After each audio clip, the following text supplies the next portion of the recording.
നമ്മുടെ നാട്ടിലെ ചെറിയ സംരംഭങ്ങൾ നടത്താൻ ആഗ്രഹിക്കുന്നവർക്ക് ഇതൊരു നല്ലൊരു ഐഡിയ ആയിരിക്കും. ഒരു ചെറിയ ടീ ഷോപ്പ് പോലെ കാര്യങ്ങൾ ചെയ്യാൻ നല്ലൊരു ടൗണിൽ നല്ലൊരു രീതിയായിരിക്കും ഇത്. കണ്ടില്ലേ? അത് ഞാൻ കണ്ടപ്പം അതിൻ്റെ ഒരു കൗതുകം കൊണ്ട് ഞാൻ എടുത്തതാണ്. ആർക്കെങ്കിലും നമ്മുടെ ഈ വീഡിയോ കൊണ്ട് പ്രയോജനപ്പെടുന്നുണ്ടെങ്കിൽ വലിയൊരു കാര്യമായിരിക്കുമല്ലോ, അതുകൊണ്ട് മാത്രം. അപ്പം താല്പര്യമുള്ളവർ ഇതേപോലെയൊക്കെ ചെയ്യുക. നമ്മുടെ വരും തലമുറകൾക്കും ഇതൊരു നല്ല പാഠമായിരിക്കും എന്ന് മാത്രം ആഗ്രഹിക്കുന്നു. അതിൻ്റെ നിർദ്ദേശങ്ങളും അഭിപ്രായങ്ങളും ഒക്കെ ഒന്ന് കമൻ്റായിട്ട് പറയണേ.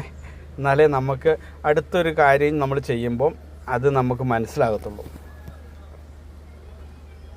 അതേപോലെ തന്നെ നിങ്ങളുടെ ഓരോരുത്തരുടെയും സപ്പോർട്ടാണ് നമ്മുടെ മുമ്പോട്ടുള്ള വീഡിയോയുടെ കരുത്ത്, എനർജി. ഞങ്ങളുടെ വീഡിയോ കണ്ട ശേഷം ഞങ്ങളെ സപ്പോർട്ട് ചെയ്യാൻ മറക്കരുതേ.